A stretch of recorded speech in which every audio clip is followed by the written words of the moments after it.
The rain at Kathleen Thomas's funeral wasn't the gentle kind that poets write about. It was cold, punishing, the type that soaked through your coat and settled into your bones. Demetrio stood at the back of the cemetery, beyond the wrought iron gate that separated the mourners from the maintenance road, watching his ex-wife being lowered into the ground. He'd tried to approach the grave. He'd made it halfway across the wet grass before his son stepped into his path. The front rows are for family, Demetrio. Scott didn't call him Dad anymore, hadn't in 5 years, not since he'd decided that a retired structural engineer living in a rent-controlled apartment wasn't good enough for his image as a rising marketing executive. "You can stand back there, by the gate." Demetrio looked past his son to the gravesite. His daughter Courtney stood beside Scott, her face hidden beneath a black veil. She didn't meet his eyes. She hadn't looked at him directly in 3 years. Not since he'd missed her gallery opening because he'd been working a weekend shift at the hardware store. "Please, Scott," Demetrio said quietly. "I loved her for 40 years. I just wanted—" "You divorced her." Tiffany appeared at Scott's elbow, his wife, holding her phone in one hand and a designer umbrella in the other. "You don't get to play the grieving widower. It's pathetic." She adjusted her angle slightly, checking her reflection in the phone's camera. "We're live streaming this for my followers. Try not to embarrass us." Demetrio watched her pose next to Kathleen's open grave, adjusting her waterproof mascara, making sure the lighting caught her face just right. Behind her, Kyle, Courtney's husband, was networking, shaking hands with business associates, handing out cards. He didn't argue. He didn't make a scene. He just nodded and walked to the back, past the business partners who'd come to pay respects to Kathleen's fortune, past the distant cousins who barely knew her name, past the society women who'd competed with her for country club status. He stood under an oak tree, rain dripping through the branches, and watched them bury the woman he'd loved for 4 decades. They'd divorced 10 years ago, but not because the love had died. It was business. A strategic move to protect her assets from a lawsuit that threatened to sink her real estate empire. They'd stayed divorced on paper because it was safer. They'd lived apart because it kept up appearances. But every Sunday, Kathleen came to his small apartment for coffee. Every major decision she made, she ran by him first. Every night before bed, they talked on the phone until one of them fell asleep. Scott didn't know that. He only saw the surface. A mother who was a real estate tycoon worth millions, and a father who drove a 10-year-old truck. The service ended. The crowd began to disperse, hurrying to their luxury cars, eager to escape the rain. Tiffany clicked off her live stream and walked toward him, her heels sinking into the wet grass. She didn't look sad. She looked impatient. She pulled a cream-colored envelope from her designer purse and pressed it against his chest. "This is for you, Tom." He took it. It felt heavy. He thought maybe it was a letter from Kathleen, a final goodbye she'd entrusted to them. He opened it right there in the rain, his fingers trembling. It wasn't a letter. It was an eviction notice. "You are hereby required to vacate the premises located at 42 Oak Street within 72 hours. He looked up. Scott stood beside his wife, a smirk playing on his lips. "The apartment belongs to the estate now, Demetrio," Scott said. "And as the sole heir, I've decided to liquidate the asset. You've got 3 days. "You're evicting me? It's your mother's funeral?" "We're ripping off the Band-Aid." Tiffany's voice was bright, cheerful.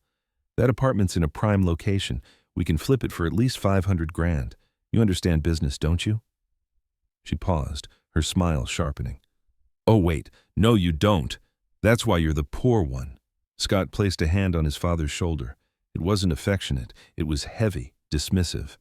"Don't make this hard. Mom's gone. Her charity died with her. You've got 72 hours to get your stuff out." He leaned in closer, his voice dropping to a whisper.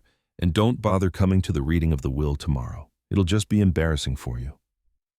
Demetrio stood there, rain streaming down his face, mixing with something that might have been tears. He watched his son and daughter-in-law walk away, climbing into Scott's leased Porsche. They drove off, splashing mud onto his worn shoes. Behind them, Courtney lingered at the grave. She stood alone, staring down at the coffin. For a moment, Demetrio thought she might come to him. But Kyle called her name, impatient, and she turned away. Demetrio was alone in the cemetery. He looked at the eviction notice again, the ink beginning to run in the rain. Then he looked at Kathleen's headstone, still fresh, the engraving sharp and new. He took his phone from his pocket, an old model, cracked screen, exactly the kind of phone a poor old man would have. He dialed a number from memory. "Arthur," he said when the lawyer picked up. "They made their move." "I assume they served you the eviction notice?" "At Graveside." There was a pause, then a low chuckle. "Classic. Are we green for tomorrow?" "We're green," Demetriou said. "Initiate phase 1. And Arthur, make sure the room is cold. I want them uncomfortable." He hung up and walked out of the cemetery, his shoes squelching in the mud.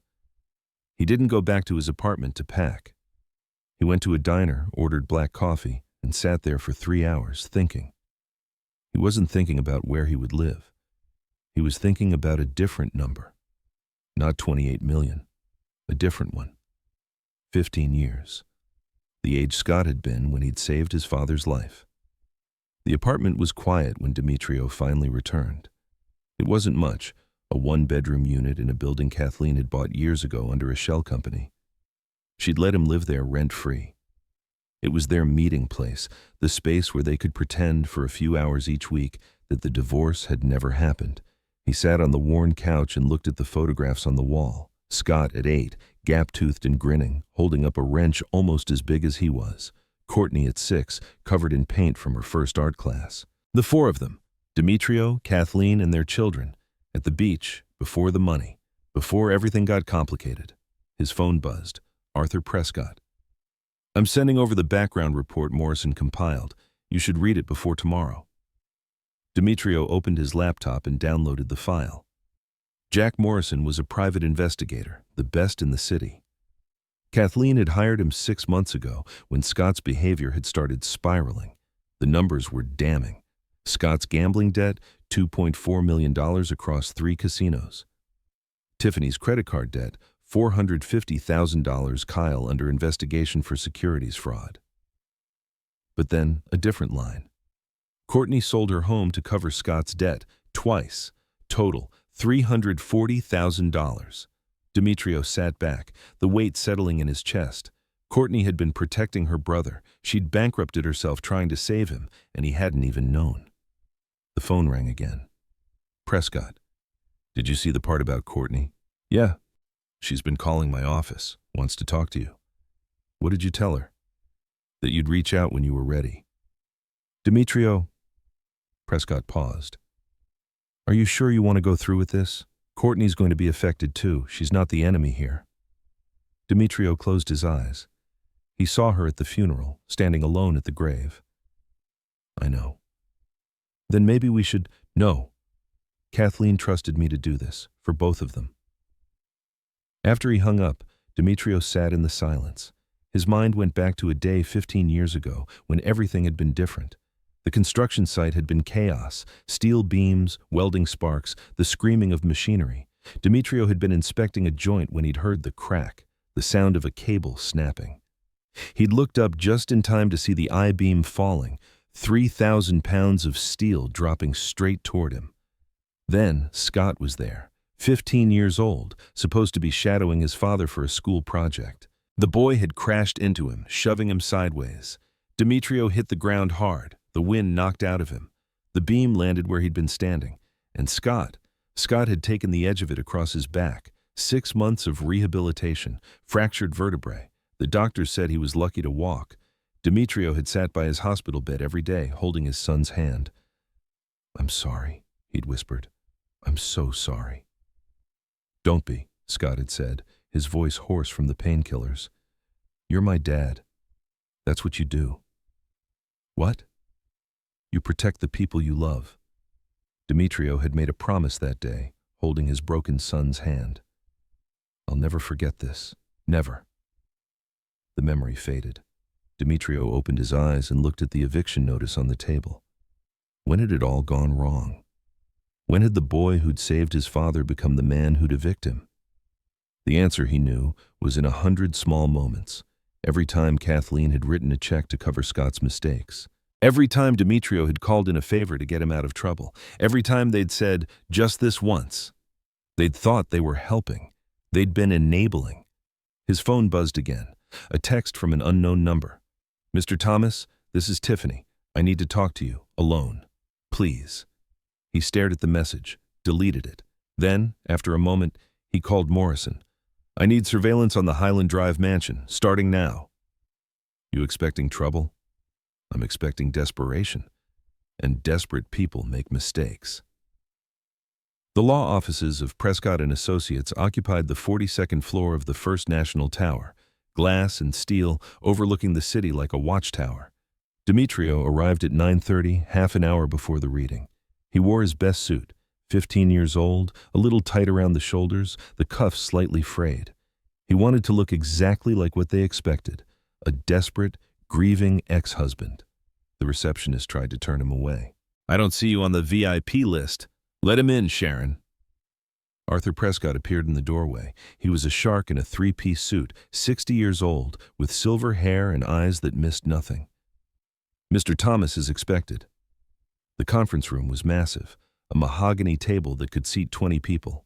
At the far end, Scott and Tiffany had already arrived. Scott had a glass of scotch. It was 9:45 in the morning. Kyle was on his phone, already running numbers.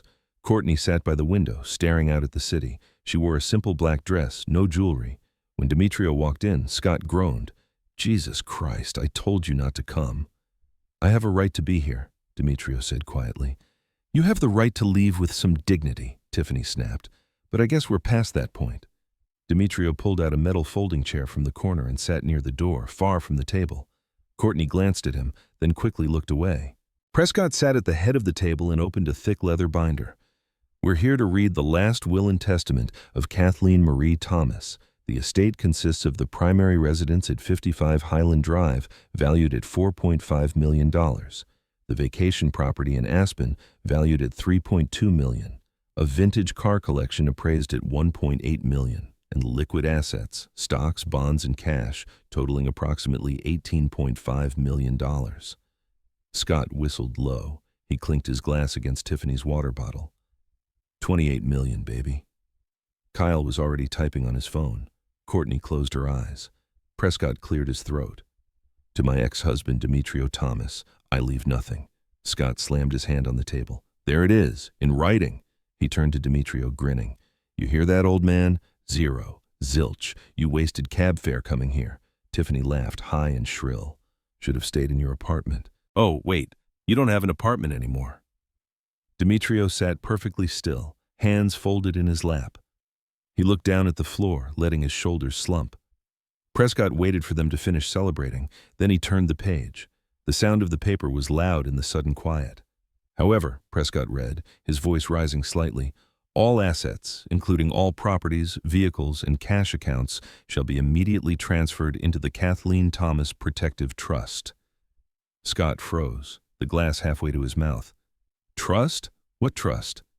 "We didn't discuss a trust," Kyle said sharply. "I'm the executor. I would have known about a trust." Prescott's voice was level, professional. "The trust has been established to ensure the longevity of the estate. The beneficiary of the trust is Scott Thomas." Scott relaxed, slumping back in his chair.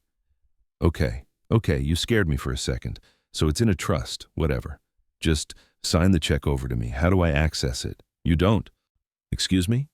"You do not access the trust, Mr. Scott Thomas. The trust is a discretionary entity. That means the assets are controlled by a trustee. You, as beneficiary, have no direct access to the capital. You cannot sell the properties. You cannot withdraw the cash. You cannot leverage the assets for loans.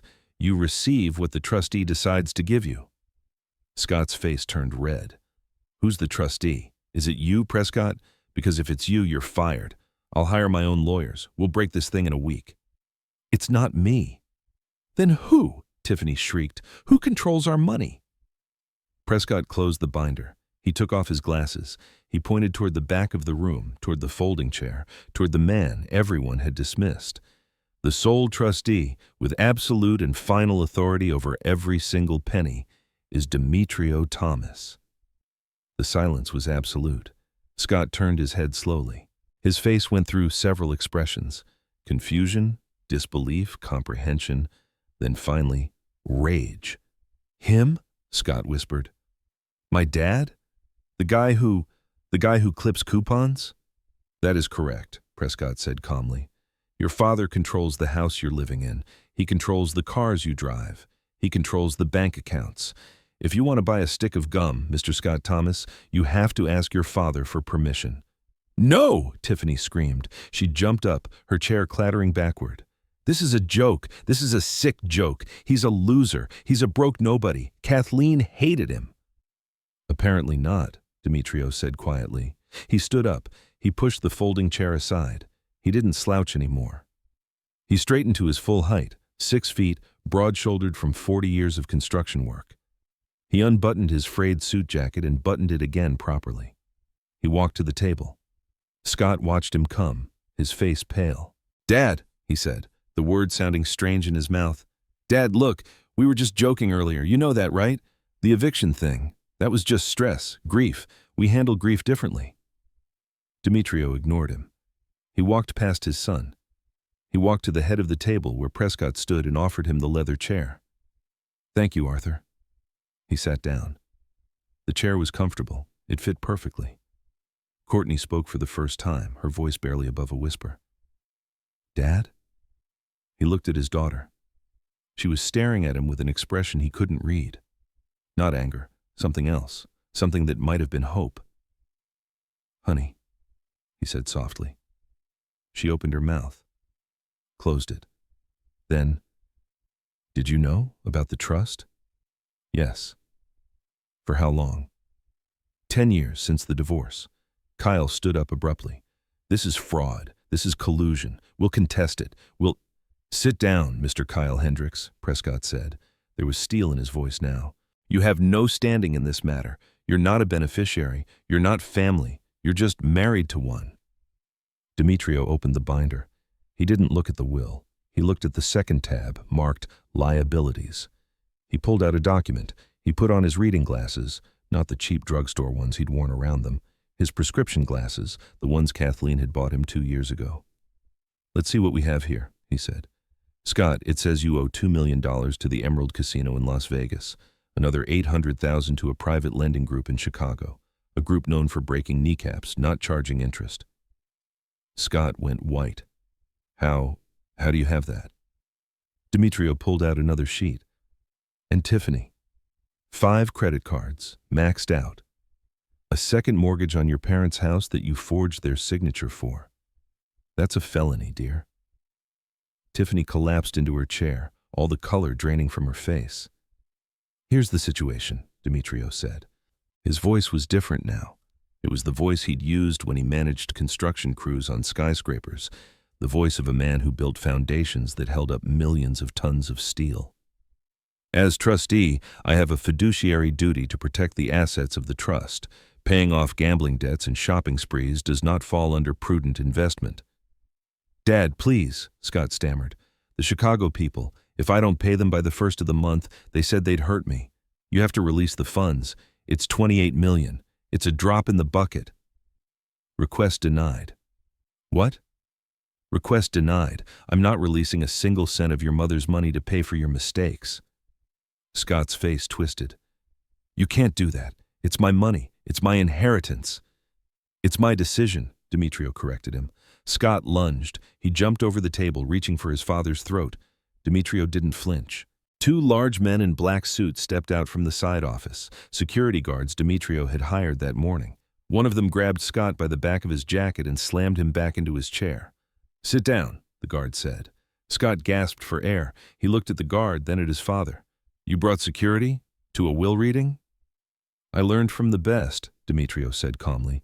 "You evicted me at a funeral. I figured I should be prepared." Courtney stood up slowly. Everyone turned to look at her. She walked around the table, her heels clicking on the hardwood floor. She stopped in front of her father. For a long moment, they just looked at each other. Then she said quietly, "You should have been there before it got this bad." She picked up her purse and walked out, closing the door softly behind her. The room was silent. Finally, Prescott spoke. "Meeting adjourned. Scott, Tiffany, you'll be contacted regarding next steps. I suggest you retain separate legal counsel." Scott was still staring at his father. "Why?" he whispered. "Why are you doing this to me?" Demetrio stood up. He walked to the door. Before he left, he turned back. "I'm not doing this to you, son. I'm doing this for you. You just can't see the difference yet." He walked out, leaving his son sitting at the table, surrounded by $28 million he couldn't touch. Demetrio returned to his hotel room and watched the surveillance feed on his laptop. Morrison had installed cameras at Highland Drive within hours of Kathleen's death. Not illegal. The property belonged to the trust, and as trustee, Demetrio had every right to monitor it. On screen, Scott paced the length of the freezing library, wrapped in 3 layers of cashmere blankets. The boiler had broken down 2 days ago. Demetrio had received the service request. He'd denied it. "Repair of antique boiler systems requires certified specialists," he'd written back. "Estimated cost $52,000. Request denied pending budget review." His phone buzzed. Scott. The 47th call in 3 days. Demetrio let it go to voicemail. He made himself a cup of tea and listened to the message on speaker. "Dad," Scott's voice was hoarse. "Dad, please. It's 40 degrees in here. Tiffany's getting sick. I'm not asking for the gambling money anymore. I'm just asking you to fix the heat. Please. I'm sorry. About the eviction notice. About everything. Just, please call me back." Demetrio saved the message. He'd save all of them. Evidence of the breakdown, step by step. The next call came 20 minutes later. "You can't do this. You can't just leave us here freezing. This is abuse. This is elder abuse in reverse or something. I'm calling my lawyer." Delete. The call after that was different. "Remember the construction site?" Scott's voice was quiet now, defeated. "I was 15. That beam was falling, and I didn't think. I just moved. I pushed you and it hit me instead." A long pause. "You said you'd never forget. You said you owed me. I'm calling it in, Dad. I'm calling in the debt." Demetrio stopped the playback. He sat very still, staring at the phone. The memory came whether he wanted it or not. Scott had been shadowing him for a school project, a day in the life of a structural engineer. He'd been excited, asking questions about load-bearing calculations, taking notes in a small spiral notebook. Demetrio had been inspecting a welded joint on the 42nd floor when he'd heard the snap. The sound of a cable under too much tension finally giving way. He'd looked up. 3,000 pounds of steel falling straight toward him.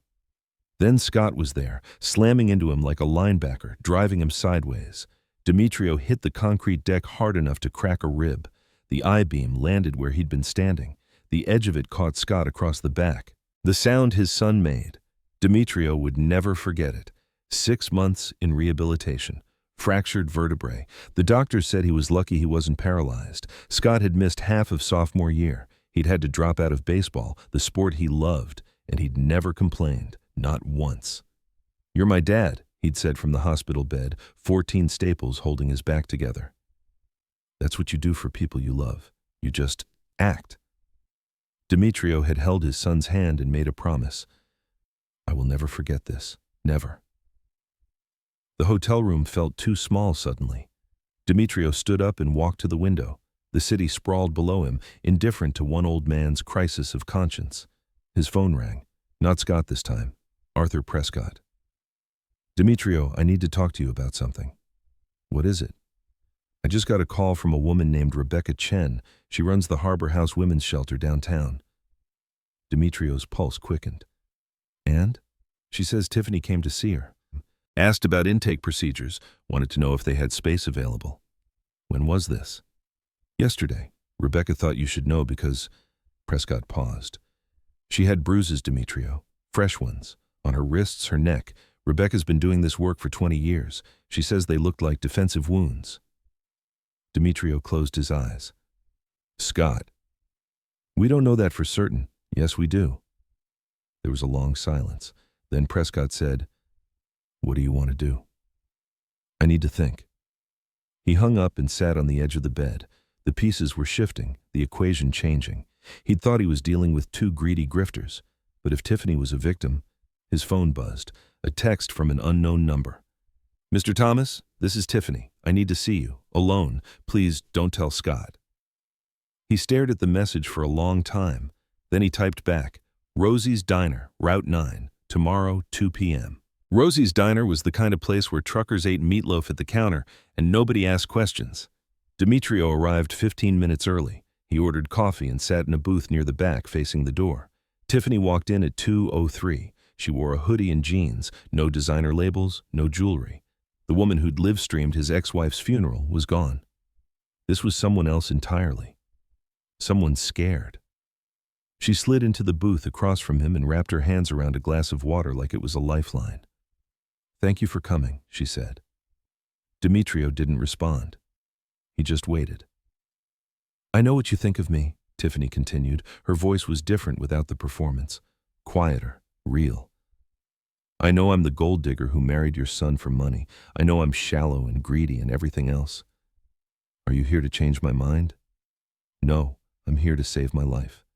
She pushed up the sleeves of her hoodie. The bruises were worse than Rebecca had described. Purple and yellow, the shape of fingers clearly visible on both wrists. She turned her head, showing him her neck. More bruises, these ones deeper, darker. "Scott did this," she said. "2 nights ago. I told him I wanted to see a financial advisor about the trust. I suggested maybe we could negotiate with you, work out a payment plan. She swallowed hard. "He put his hands around my neck and squeezed until I couldn't breathe. Then he let go and said, 'You don't get to make decisions. You're just the pretty face.'" Demetrio felt something cold settle in his stomach. "Why are you telling me this?" "Because you're the only one who can stop him." She leaned forward. "I'm not who you think I am, Mr. Thomas. I didn't marry Scott for money. I married him because he was kind. He was funny. He volunteered at the animal shelter every weekend. He talked about going to medical school, helping people." "What happened?" "He failed the MCAT. Twice. His mother told him it was fine, that he didn't need to be a doctor, that he could work for her real estate company. But Scott, he took it hard. He started gambling. Just small stuff at first. Poker with friends, then casinos, then—" She gestured helplessly. "Then it became who he was." "And the cocaine?" Tiffany's eyes widened. "How did you—" "I know everything, Tiffany. The question is, what do you want me to do about it?" She was quiet for a long moment. When she spoke, her voice was barely above a whisper. "I want you to help me get out. I want a divorce, but if I file, he'll kill me. I know he will. He said so." "And what do you want in exchange?" "Nothing. I don't want money. I just want to be safe." Demetrio studied her face. He'd spent 40 years reading people, learning to tell the difference between a good weld and a weak one, between solid ground and unstable soil. He'd thought Tiffany was unstable soil. He'd been wrong. "Rebecca Chen runs Harbor House," he said. "You've already been to see her." "She said there's a waiting list, 3 months. "There isn't any more. I called her this morning. You have a bed waiting whenever you're ready." Tiffany's eyes filled with tears. "Why would you do that for me?" "Because my son is sick, and you're not the disease. You're another victim." He slid a business card across the table. "This is Jack Morrison. He's a private investigator. He'll help you document everything, the abuse, the threats. When you're ready to file for divorce, you'll have what you need. Scott will fight it. Let him. He'll have bigger problems soon." Tiffany took the card with shaking hands. "Thank you." "Don't thank me yet. Getting out is just the first step. Staying out is harder." She nodded and stood up. At the door, she turned back. "Mr. Thomas, Scott wasn't always like this. The boy you remember, the one who saved your life, he was real. I saw glimpses of him sometimes, late at night when he couldn't sleep. He'd talk about you, about how he missed working with you on projects. He got lost somewhere." After she left, Demetrio sat alone in the booth. He pulled out his phone and called Morrison. "I need you to tail Tiffany, discreetly. Make sure she gets to Harbor House safely." "You got it." "And Jack? Start documenting Scott's movements, everything. Where he goes, who he sees, what he does. I need a complete picture." "Looking for something specific?" "I'm looking for the moment when he crosses the line from desperate to dangerous." It came 3 days later. Morrison's report arrived at 6 a.m. "Scott met with Raymond Fletcher last night. Fletcher's a known forger, specializes in financial documents. Demetrio called Prescott immediately. Scott's going to try to forge my signature, probably on a loan application." "How do you know?" Because it's what I would do if I were desperate and stupid. We can get an injunction. No, let him do it. Let him commit the crime. Demetrio, I need him to hit bottom, Arthur, all the way down. By noon, First National Bank had called to verify a loan application, $500,000, with the trust listed as collateral. The signature looked perfect, Kyle's work probably. Is this legitimate, Mr. Thomas? The loan officer asked. No, it's fraud, but don't reject it yet. Tell them you need 48 hours to process. Sir, I can't. You can and you will. I'm the primary depositor at your bank. I think I've earned 48 hours. The call he'd been dreading came that afternoon. Courtney. Dad, we need to talk about Kyle. I know about the forgery. Silence. Then, of course you do. You know everything, don't you? Not everything. I didn't know you sold your house to pay Scott's debts. Who told you that? Does it matter? I suppose not. She sighed. I'm filing for divorce. Honey, you don't have to. Yes, I do. I've been making excuses for weak men my whole life. Kyle, Scott, I'm done. I'm done being the one who holds everything together while the men in my family fall apart. The words hit him like a physical blow. Courtney, I'm not blaming you, Dad, not entirely, but you weren't there. After the divorce, after you moved out, Scott changed. He needed you, and you were gone. I was protecting your mother's business. I know why you did it, but Scott didn't understand. He just knew his father left, and Mom was always working, always building, always focused on the next deal. So Scott found other ways to feel important. Gambling made him feel powerful. The money made him feel worthy. Demetrio sat down heavily. I failed him. We all failed him. But now you have a chance to help him, really help him, not by giving him money, by giving him something harder. What? The truth. That he's sick, that he needs help, that the money won't fix what's broken inside him. After he hung up, Demetrio pulled out a bottle of whiskey Kathleen had given him years ago, 25-year-old single malt, the expensive kind. He poured 2 fingers into a glass. He didn't drink it, he just stared at it, thinking about his son at 15, broken and bleeding, saying, that's what you do for people you love. What was he doing now? Was this love? Or was it revenge dressed up in noble intentions? His phone rang. Morrison. We've got a problem. Scott just purchased a gun. The plan had been simple. Document Scott's illegal activities, let him dig his own grave, then force him into a treatment program as a condition of avoiding prosecution. Clean, controlled, but men with guns and nothing to lose didn't follow plans. Morrison's next update came at midnight. Scott withdrew $500 from an ATM on 5th Street, known drug area, probable cocaine purchase. At 2 a.m., subject returned to Highland Drive. Lights on in every room, erratic behavior visible through windows. At 4 a.m., Tiffany filed emergency restraining order. Judge signed it. Officers en route to serve papers. Demetrio was already in his car when the call came from Prescott. Demetrio, don't go there. Let the police handle it. He's my son. He's dangerous. I know.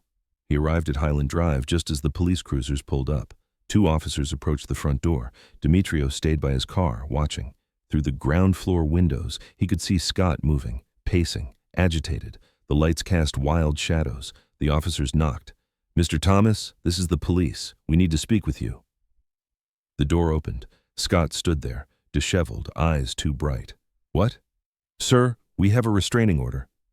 Scott saw Demetrio standing by the car. His expression changed, hardened. You, he said. You did this. You turned my wife against me. You're destroying my life. Sir, please, calm down. Scott pushed past the officers. He was running now, running toward his father. The officers shouted, started to give chase. Demetrio didn't move. He stood perfectly still, watching his son come. Scott stopped 3 feet away. Up close, he looked terrible, gaunt, hollow-eyed, lost. Why? Scott's voice cracked. Why are you doing this to me? I'm trying to save you. By taking everything, by turning everyone against me, by making me into nothing? You did that yourself, son. I'm just refusing to enable it anymore. Scott's hand moved to his jacket. The officers shouted, hands where we can see them! But Demetrio saw what they couldn't, the tremor in Scott's fingers, the tears streaming down his face. This wasn't a man reaching for a gun. This was a man reaching for anything to hold on to. Do you remember the construction site? Demetrio asked quietly. Scott's hand stilled. What? You were 15. You saved my life. You didn't think, you just acted. Because that's what you do for people you love. That was different. How? Because you were worth saving, Scott screamed. You were a good man. You built things. You mattered. He collapsed to his knees on the gravel driveway. I'm just a fuck-up who can't do anything right. Demetrio knelt beside his son. The officers tensed, but he waved them back. You're sick, Scott. You're an addict. That's not a moral failing. It's a disease. But you have to want to get better. I can't force you. The money can't force you. You have to choose. I don't know how. Yes, you do. The same way you chose to push me out of the way of that beam. You just decide that someone's life is worth saving. And this time, that someone is you. Scott looked up at his father. In the harsh glare of the police car lights, he looked young again, vulnerable, like the boy he'd been before everything went wrong. I'm scared, he whispered. I know, but I'm here. And I'm not going anywhere.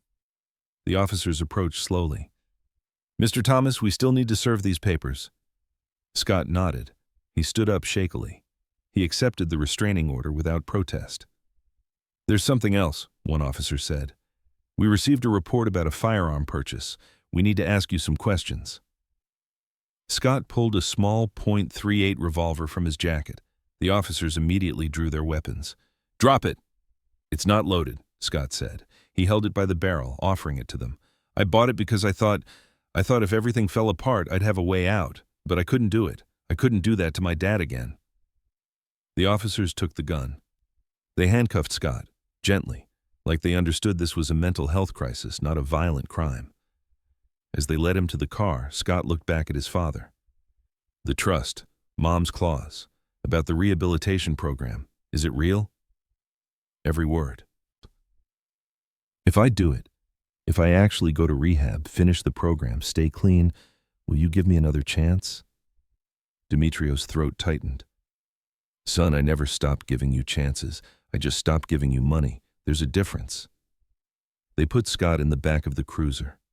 Not to jail, to the psychiatric unit at County General. 72-hour hold for evaluation. Demetrio watched the taillights disappear.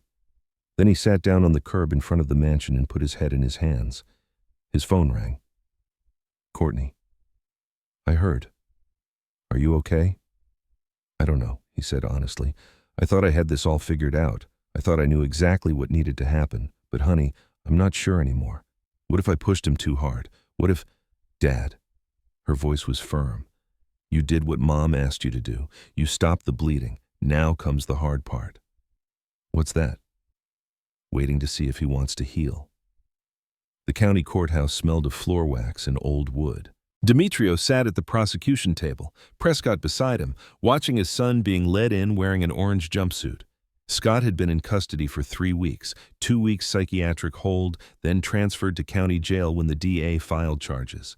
The charges were substantial: assault with a deadly weapon, attempted fraud, domestic violence. The DA was pushing for 5 years minimum. But Scott looked different, clearer.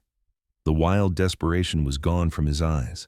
In its place was something Demetrio hadn't seen in years: awareness. His son was present, really present, maybe for the first time in a decade. Scott's public defender was young, overworked, already looking defeated. The DA had the gun, the forged documents, Tiffany's testimony. This should have been a slam dunk. But Prescott had filed a motion. And the judge, Margaret Rivera, a woman who'd built her career on rehabilitation over incarceration, had agreed to hear it. Your Honor, Prescott stood. The defense would like to present evidence that speaks to the defendant's state of mind and the circumstances that led to his actions. The DA objected. Your Honor, the defendant's troubled childhood is not— This isn't about his childhood, Your Honor, Prescott interrupted. This is about his mother's dying wish. Judge Rivera leaned forward. Explain. Kathleen Thomas, the deceased, left a video statement. It was recorded 3 days before her death and authenticated by a notary. It speaks directly to these proceedings. The judge looked at the DA. Objection? I'd like to see it first. You'll see it with the rest of us. Bailiff, set up the screen. The lights dimmed. A large monitor descended from the ceiling. Demetrio felt his pulse quicken. He'd known this video existed. Kathleen had told him she was making it, but he'd never watched it. She'd said it was for Scott, for a moment exactly like this. The screen flickered to life. Kathleen appeared, sitting in her favorite armchair in the library. She looked frail, her skin translucent, oxygen cannula in her nose, but her eyes were sharp, focused. "My name is Kathleen Marie Thomas," she said, her voice raspy but clear. "Today is October 14th. If you're watching this, I'm dead. And if you're watching this in a courtroom, my son Scott has done something terrible." Scott sat up straighter. His face had gone white. "Scott, I know what you did." Kathleen paused, letting the words settle. "I know you switched my heart medication." A gasp rippled through the courtroom. The DA stood up. "Your Honor." "Sit down," Judge Rivera said, her eyes fixed on the screen. Kathleen continued. "I found the pills in my nightstand 3 weeks ago. They tasted wrong. I had them tested at a private lab. Sugar pills. You replaced my digoxin with sugar pills." Scott made a sound, something between a sob and a moan. His lawyer put a hand on his shoulder. "I didn't tell the police. I didn't tell your father. I got my real medication from a different pharmacy, and I kept taking it. But the damage from those 3 weeks without the medicine—" She coughed, a wet, rattling sound. "My cardiologist said it accelerated my heart failure. I have maybe 2 months left instead of 6. Demetrio felt tears streaming down his face. He'd known Kathleen was dying. He hadn't known how. "You did it for the money," Kathleen said. "The gambling debts, the loan sharks. You thought if I died sooner you'd inherit before they broke your legs." She leaned closer to the camera. "But here's what you didn't understand, baby. I wasn't keeping the money from you to punish you. I was keeping it from you to save you." Scott was openly crying now, his shoulders shaking. "If you'd gotten $28 million the day I died, you'd be dead within a year. Overdose, murder, suicide, I don't know which. But I know you weren't strong enough to survive that much money. Not yet." Kathleen's expression softened. "So I put the trust in your father's hands, not because he's cruel. Because he's the only man I know strong enough to say no to someone he loves. The only man disciplined enough to let you fall so you can learn to stand." She took a shaky breath. "Scott, there's a clause in the trust. Page 47. Your father has it. If you complete a rehabilitation program, a real one, 90 days minimum, and you stay clean for 2 years, the trust dissolves. The money becomes yours and Courtney's, split equally."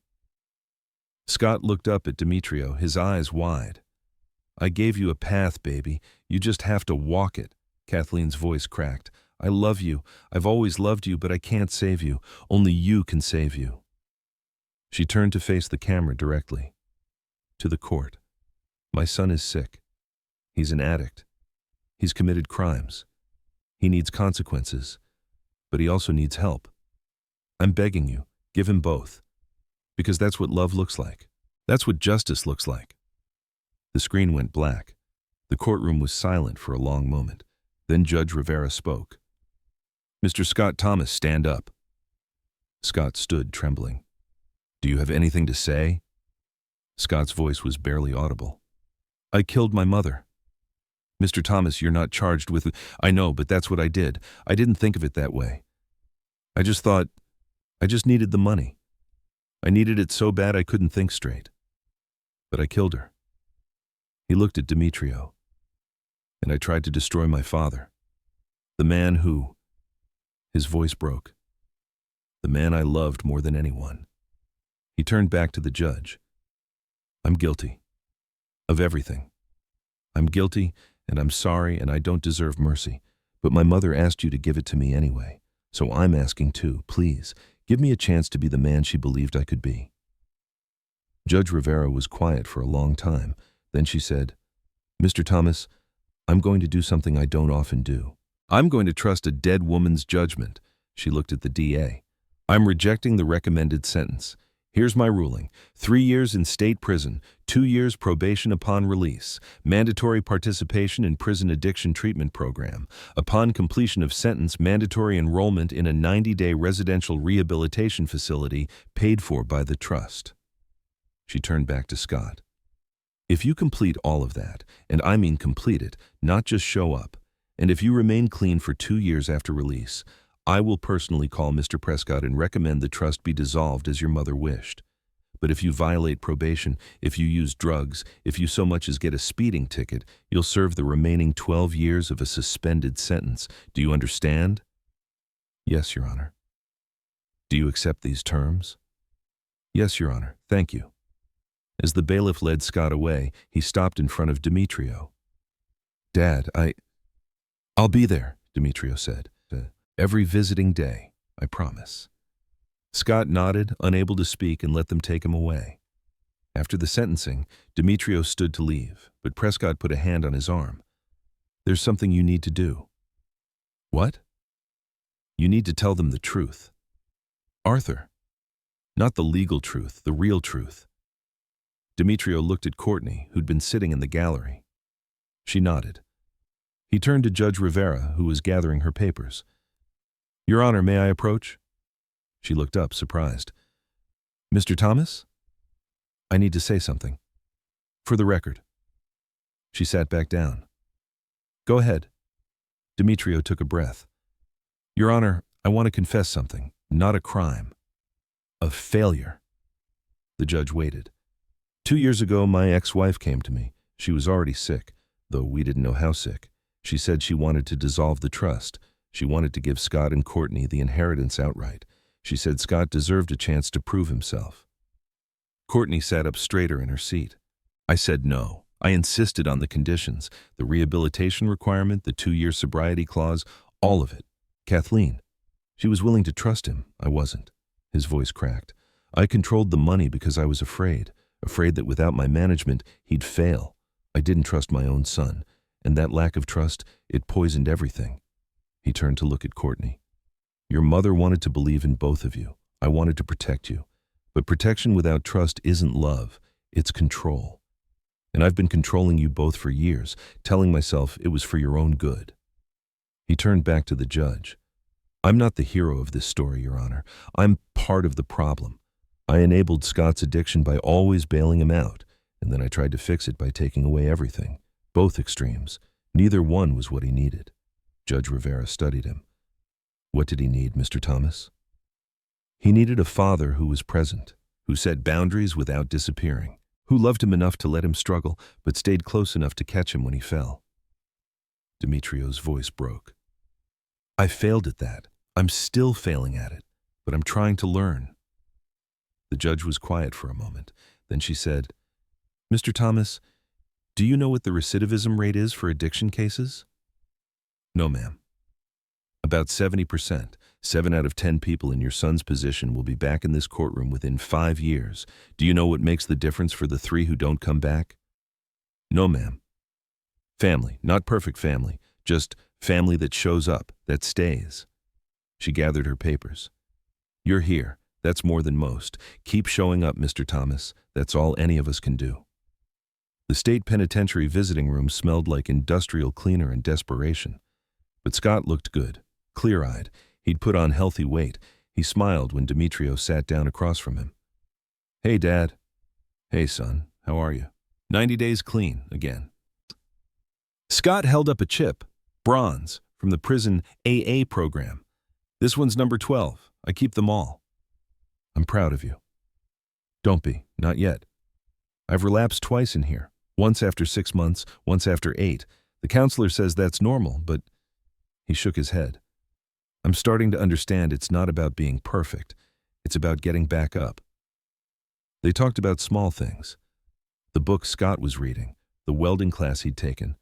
Demetrio told him about the hardware store, about a construction project he was consulting on. Then Scott said, I've been writing to Tiffany. Demetrio tensed.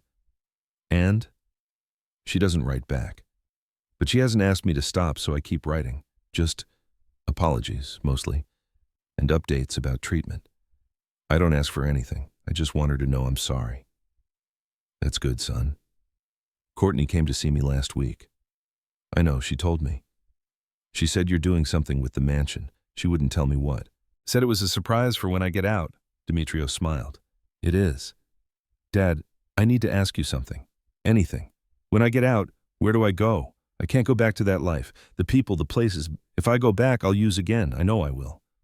I know. That's taken care of. What do you mean? You'll see. 2 more months, son. Then you'll see. Demetrio and Courtney waited outside the prison gates. The morning was clear and cold, the sun just starting to burn off the frost. Scott walked out at 8:47 a.m. He wore donated clothes, jeans, a work shirt, sneakers. Everything he owned fit in a clear plastic bag. He stopped when he saw them. For a moment, nobody moved. Then Courtney broke the tableau, running forward and throwing her arms around her brother. "I missed you," she said. "I missed you too, Court." Demetrio approached more slowly. He held out his hand. Scott looked at it, then pushed it aside and hugged his father instead. "Thank you," Scott whispered, "for not giving up." "Never," Demetrio said. "Never." They drove in silence for a while. Scott watched the city go by, everything familiar and strange at the same time. "We're not going to Highland Drive," Demetrio said. "I know. I figured I'd be going straight to the rehab facility." "We are. But I wanted to show you something first." They pulled up to the mansion, but it wasn't the mansion anymore. A new sign arched over the entrance, the Kathleen Thomas Crisis Center. Scott stared. "What?" "Come see." Inside, the transformation was complete. The ballroom was now a dining hall, tables set for lunch. The library was a classroom, teaching job skills. The bedrooms had been converted to dormitory-style housing. A woman in scrubs approached them. "Mr. Thomas, we're ready for the tour." "Rebecca, this is my son Scott. Scott, this is Rebecca Chen. She runs the place." Rebecca shook Scott's hand. "Welcome. Your mother would be very proud of what's been built here." They walked through the building, 50 beds for homeless veterans, addiction counseling center, job training programs, medical clinic. "We serve about 300 people a month," Rebecca explained. "Housing, meals, counseling, job placement. 85% of our residents find stable employment within 6 months. Scott stopped in what used to be his mother's conservatory. It was now a chapel, quiet and filled with light. "Dad, how? The trust paid for the conversion. It's what your mother wanted. Courtney found the blueprints after you went to prison." Courtney stepped forward. "Mom designed it years ago. She just never got the chance to build it." Scott walked to the memorial wall. Kathleen's photo was there, alongside photos of veterans and families the center had helped. "I thought," his voice broke, "I thought I'd destroyed everything. Her legacy, her money, everything." "You didn't destroy anything, son," Demetrio said. "You just delayed it. But we're here now, and there's a room here for you." "What?" "In the staff quarters. Small, simple. You'll live here while you complete your 90-day program, and after that, if you want, you can stay. We need people who understand what our residents are going through." "You want me to work here?" "I want you to heal here. The work comes after." Scott turned to his father. "I don't deserve this." "None of us deserve grace, son. We just receive it and try to pass it on." 1 year later, the dedication ceremony for the center's expansion drew 200 people. Local politicians, donors, families who'd been helped. Demetrio stood at the back watching Scott address the crowd. His son wore simple clothes, work pants, a button-down shirt. He'd been clean for 18 months. He'd completed his 90-day program, then stayed on as a counselor. "My name is Scott Thomas," he said into the microphone. "I'm an addict in recovery. I'm also a felon. I hurt people I loved. I committed crimes. I nearly destroyed my family." His voice was steady, honest. "This center exists because my mother believed in second chances, and my father believed in tough love. I hated both of them for it. I thought they were punishing me." He looked at Demetrio. "But they weren't punishing me. They were refusing to enable me. There's a difference. And it took me 3 years in prison and a year in recovery to understand it." Prescott approached Demetrio, holding an envelope. "It's time." "Already?" "Judge Rivera signed off this morning. All conditions met." Demetrio walked to the podium. Scott stepped aside, confused. "Ladies and gentlemen," Prescott announced, "by the power vested in me as legal counsel, and per the terms of Kathleen Thomas's will, Scott Thomas has completed all conditions of his rehabilitation. The trust is hereby dissolved. Assets to be distributed equally to Scott Thomas and Courtney Thomas." Applause broke out. Scott looked shocked. But then he stepped back to the microphone. "I'm refusing my inheritance." The applause stopped. "What I mean is, I'm donating my half to the center, all of it, because I finally understand. The money isn't the legacy. This is." Courtney stood up from the front row. "Then I'm matching it. Dad, you and Mom built something. Let's finish it." She looked at her brother. 28 million, all of it, for the center." Demetrio felt his throat tighten. He couldn't speak. He just pulled his children close, hugging them both. "Your mother would be so proud," he finally managed. "We learned from the best," Courtney said. "Both of you," Scott added. That evening, after everyone had gone, Demetrio sat alone in the chapel. Kathleen's photo smiled down at him from the memorial wall. "We did it, Kathy," he whispered. "They're going to be okay." He heard footsteps. Scott appeared in the doorway. "Dad, you okay?" "Yeah, son, just talking to your mom." Scott sat beside him.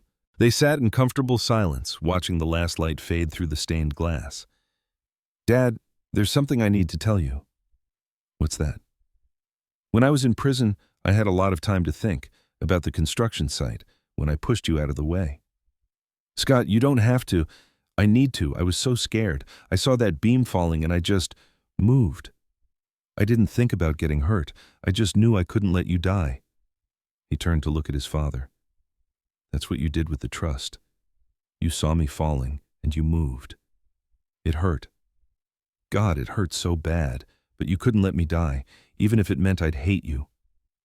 Demetrio's vision blurred. "I was so afraid I'd lost you. You didn't lose me. You saved me. It just took me a while to realize it." They sat together as the darkness settled in. Finally, Demetrio stood. "Tomorrow, you're teaching the budgeting class, right?" "Yeah, why?" "Because you're terrible at budgeting. That's why I want you teaching it." "Sometimes the best teachers are the ones who struggled the most."